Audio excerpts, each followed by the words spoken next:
네, 오늘은 불꽃놀이는 낮에 하지 않는다. 불꽃놀이는 낮에 하지 않는다라는 제목으로 하나님 말씀 증거하도록 하겠습니다. 지금 7개 인 떼는 얘기죠. 인생의 답답한 문제를 해결해 주실 것. 힘 있는 천사가 나타나도 인을 못 떼는데 어린 양 예수님이 오시니까 인을 떼더라. 그래서 6번째 인을 떼고 이제 7번째 인 떼기 직전에 지금 이게 삽입구 같이 들어간 게 7장입니다.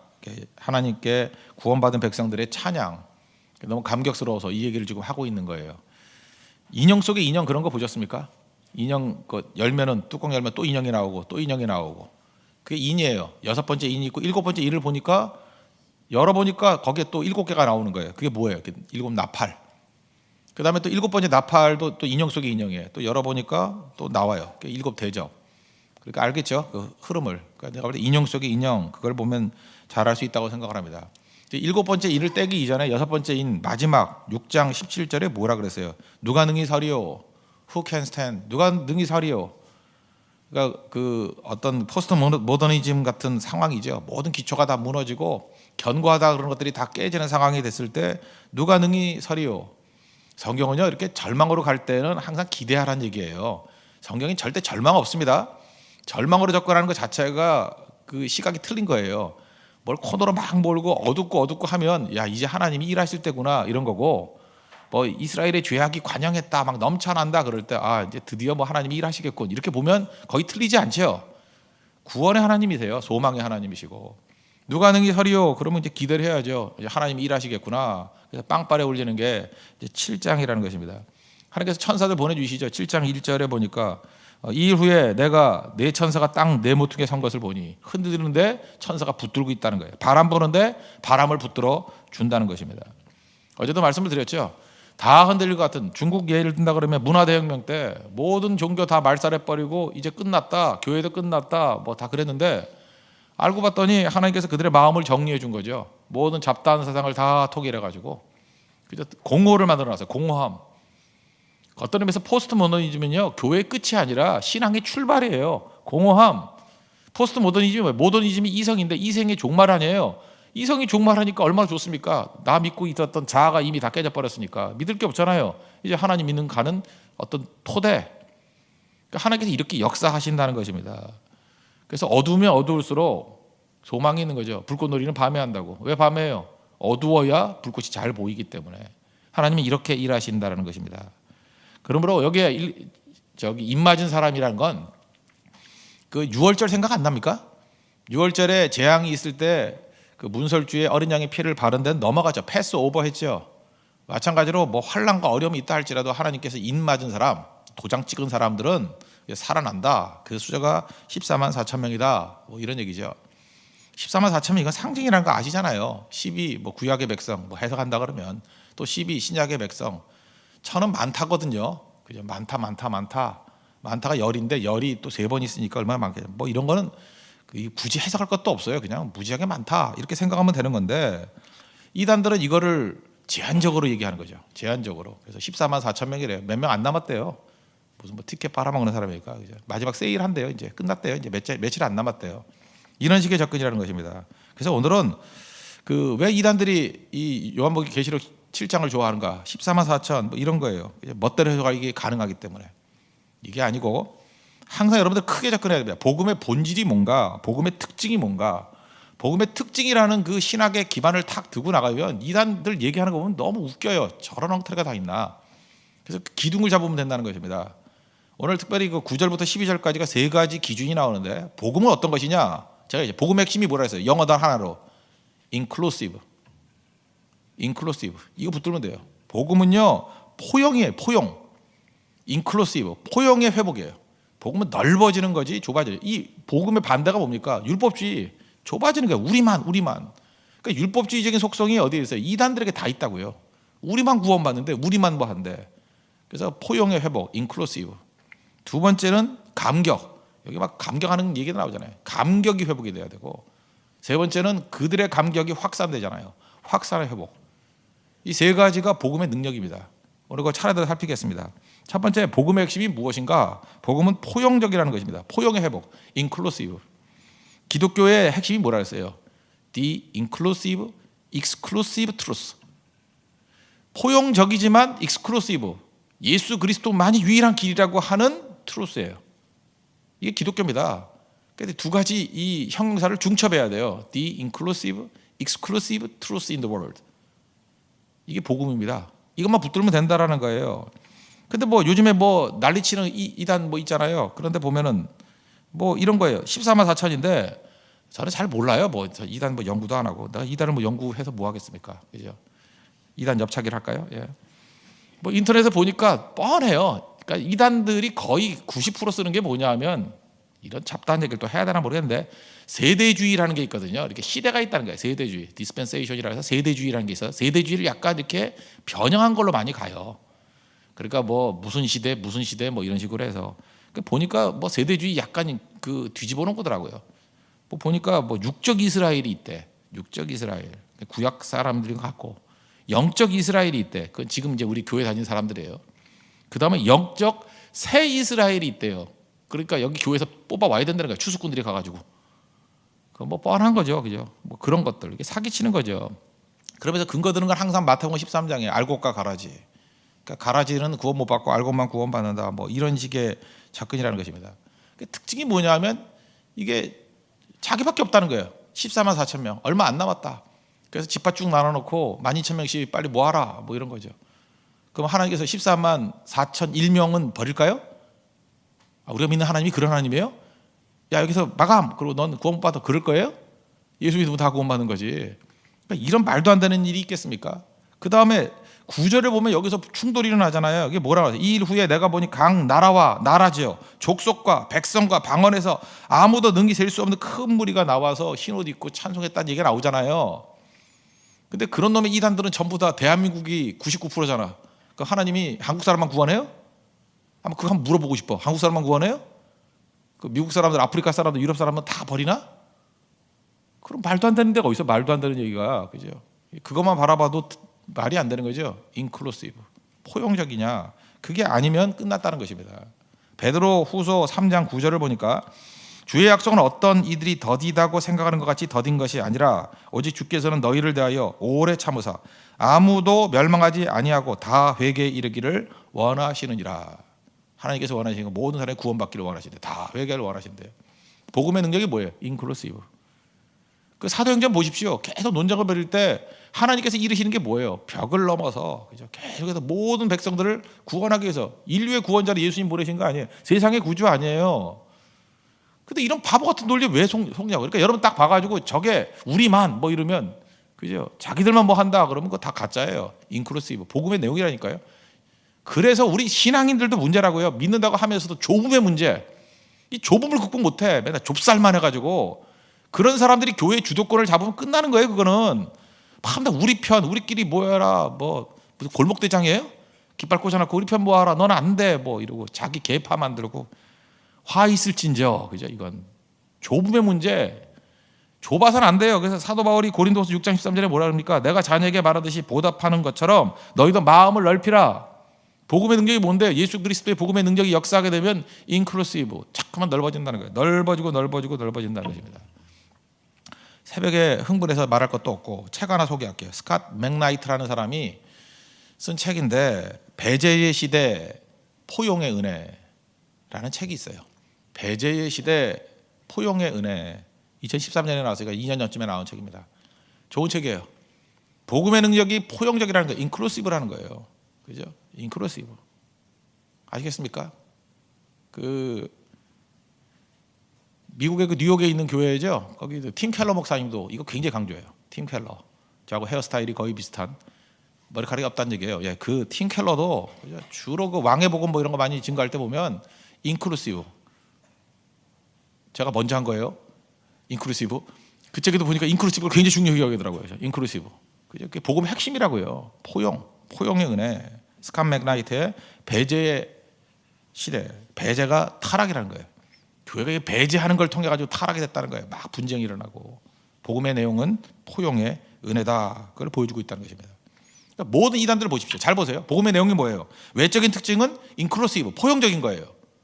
그런데 그들은 뭐라고? 우리만 구원받는데요. 그래서 포용적이 될 것은 익스클루시브. 우리만 구원이 있대요. 우리만 독점적으로 구원이 있대. 익스클루시브. 그걸 가짜죠.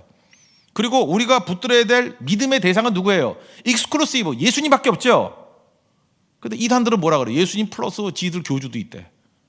뒤집힌 거죠. 딱 두 가지 단어만 붙들고 점검하면 돼요.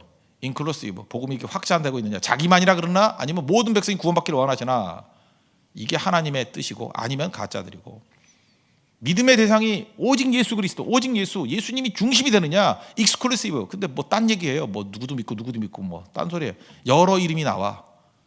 뭐 예수님 말고 딴 이름이 막 나와. 그러면 이건 가짜. 아시겠죠? 복음의 핵심은 포용적이다. 포용의 회복. 두 번째는 감격이 있어야 됩니다. 복음의 특징은 감격이 회복이 된다. 10절 보십시오. 큰 무리가 큰 소리로 외쳐 이르되 구원하심이 보좌에 앉으신 우리 하나님과 어린 양께 있도다. 조금 전에 불렀던 비전 찬양이죠. 구원하심이 보좌에 앉으신 우리 하나님과 어린 양께 있도다. 구원하심이, 네, 구원하심, 우리가 구원받는 거죠. 구원하심이 우리 자신의 윤리에 있지 않다는 거죠. 그죠? 우리의 공로에 있지 않다는 거죠. 왜 교회가 싸늘해지죠? 우리가 구원받는데 그러면서 막 열받아 얘기하는 거예요. 우리가 얼마나 깨끗한지 아느냐, 정직한지 아느냐, 순결한지 아느냐, 얼마나 올바른지 아느냐, 막 이렇게 나가면요 싸늘해져요. 아니라는 거 알기니까요. 인간이 자기 공로를 들고 나가봐야 얼마나 잘 나겠습니까? 그래서 이들의 핵심은 윤리예요. 윤리. 비윤리적이 대단한 얘기가 아니에요. 근데 메시지 핵심에 윤리가 들어가요. 가짜예요. 근데 이들이 감격이 회복됐던 이유가 무엇입니까? 큰 소리로 외쳐 구원하심이 자기 얘기 있어요, 없어요? 없어요. 보좌에 앉으신 우리 하나님과 어린 양께 있도다. 예수님 십자가 얘기하는 거 아니에요? 예수님 십자가의 은혜를 말하는 거죠. 뭐 이제 눈에 말씀드렸죠. 스펄처 목사님 하루는 훌쩍훌쩍 울고 있는데 사모님 왜 우냐 그랬더니 오늘은 십자가를 묵상하는데도 감동이 없어. 그래서 운다는 거 아니에요? 그러니까 스펄처 목사님의 그 사역의 핵심이 뭐예요? 십자가의 은혜의 감동이에요. 감동. 왜 은혜의 감동이 필요한지 아십니까? 은혜의 회복이 있어야, 이 감격이 회복이 돼야 모든 난관과 어려움을 이겨낼 수 있어요. 인생 살아보니까 쉽던가요? 어려워요. 사는 게 쉽지 않습니다. 어떤 때 외로움도 막 밀어닥치고요. 외로움도 있고요. 외로움이 크죠.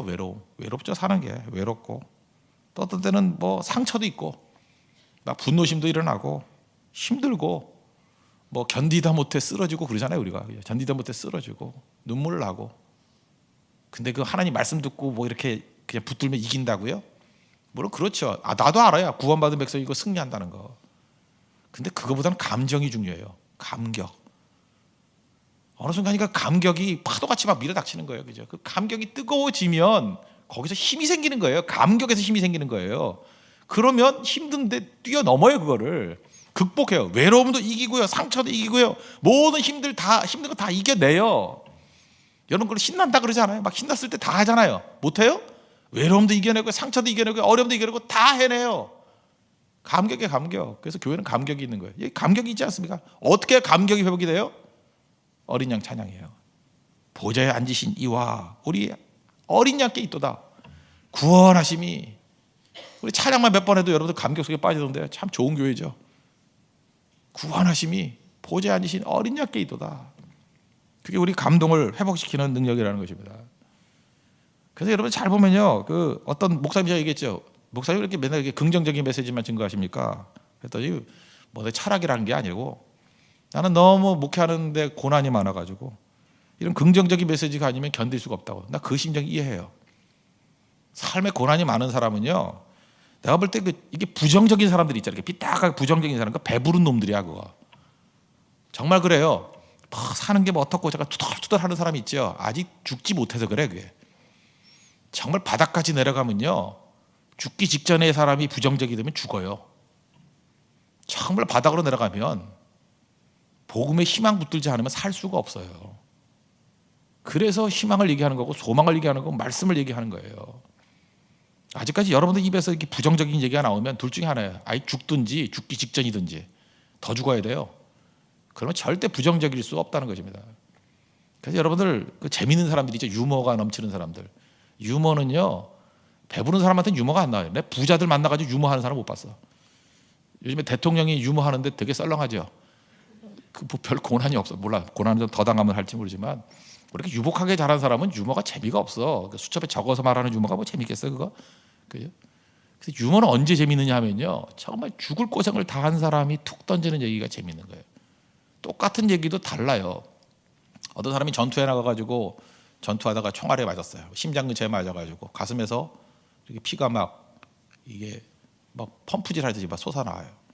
근데 뭐 지압을 하면서 이제 둘이 기다리고 있는 거죠. 구원 받기를. 그때 옆에 있는 친구가 그랬다는 거예요. 몇이야? 몹시 흥분. 몰라요 무슨 소리인지? 그 죽어가는 사람이 몇이야? 몹시 흥분. 그게 유머예요. 알아요? 보통 남자 여자 만나가지고 시시껄렁한 얘기하면 이거는 유머도 아니고 맞아 죽을 짓이지만, 죽기 직전에 웃자고 하는 얘기는 친구끼리 몹시 흥분, 뭐 피가 솟아나잖아요. 몹시 흥분, 이런 게 유머라고요. 그래서 씩 웃는 거예요. 그래서 그런 데서 유머가 나오는 거예요. 고난 속에서 나오는 거예요. 왜? 고난에서 심각하면 견딜 수가 없어요. 그러니까 그걸 초월하는 거거든요. 초월하는 게 유머예요. 그러니까 여러분들 유머 감각을 기르기 위해서 필요한 건 고난입니다. 죽도록 고난 당해봐요. 유머가 나오지. 유머 아니면 살 수가 없기 때문에. 바로 그겁니다. 그게 감격이 감격. 하나님께서 감격의 힘으로 이기게 만들어 주신다는 것입니다. 세 번째는 확산의 은혜죠. 11절 12절 보니까 모든 천사가 보좌와 장로들과 네 생물의 주위에 서 있다가 보좌 앞에 엎드려 얼굴을 대고 하나님께 경배하며 이르되 아멘, 찬송과 영광과 지혜와 감사와 존귀와 권능과 힘이 우리 하나님께 세세토록 있을지어다. 이 찬양하니까 찬양이 이제 확산이 돼가고 있잖아요. 모든 천사로 확산이 돼가고 있잖아요. 전염되는 겁니다. 이게 복음의 능력이에요. 복음 반드시 전염되게 돼 있어요. 이들은 연병이라 그러잖아요. 더둘러가. 복음은 확산되게 돼 있다고요. 간증이 뭔데요? 불이 불을 붙이는 거예요. 이번 네팔 선교팀 돌아오고 난 다음에 간증하게 될 건데, 이번에 굉장히 큰 은혜를 누린 것 같아요. 그죠? 감격을 누린 것 같아요. 그걸 간증하면 여러분들 같이 나눠지는 거죠. 우리 마중물이라 그러잖아요. 고성선교의 은혜, 그 힘을 가지고 네팔을 가는 거예요. 네팔 선교에 큰 은혜가 있으면 그 힘 가지고 아마 말레이시아 선교 쉽게 될 거예요. 그죠? 왜 그러냐? 그 힘이 있거든요. 네팔이 죽으면 말레이시아도 죽는 거예요. 같이. 그냥 말레이시아가 말라지는 거예요. 그냥 끝나는 건데. 같이 되니까 교회는 이게 마중물하고 똑같아요. 펌프질한 게 또 펌프질하고 또 펌프질하고 계속해서 능력 가운데 나아가게 된다는 것입니다. 불이 불을 붙이는 거예요. 참 묘하지 않아요? 사람이라는 게 나쁜 소식은 막 전화하고 별짓 다 해서 알리고 싶어요. 그러지 않아요? 그게 그 마귀의 영향을 받아서 그래요. 나쁜 거는 어디서 나오는 그 열심인지 전화하고 열심히 뭐 2시간 3시간 전화가 뜨거워질 정도까지 하고, 그죠? 누가 그랬더래 뭐 이러고, 그죠? 좋은 소식 그렇게 알려본 적 있어요? 네팔에 은혜 받았다. 네팔 가서 받았던 은혜 뭐 2시간, 고성에서 받았던 은혜 3시간, 그런 경우는 없어요. 어땠니? 그러면 뭐 약간 피곤했음 뭐 이러고 끝나버리고, 그죠? 그러니까 그게 악함이라고요. 악함. 근데 복음의 능력이 역사하게 되면 이제 달라요. 나쁜 거에 대해서 말하고 싶지가 않아. 힘이 빠져버리니까, 그죠? 그거에 힘이 없어요. 내 안에 성령이 계시기 때문에 그런 거에서 기쁘질 않아. 그게 기쁜 건 악한 영이 역사하는 거예요, 그죠? 기쁘질 않아 전혀. 뭐가 기쁘냐 하면 예수 그리스도의 복음을 증거하는 게 기쁜 거고, 그 감격을 증거하는 게 기쁜 거예요. 그 찬양이 기쁜 거예요. 그래서 그런데 발붙이지 못하는 거예요.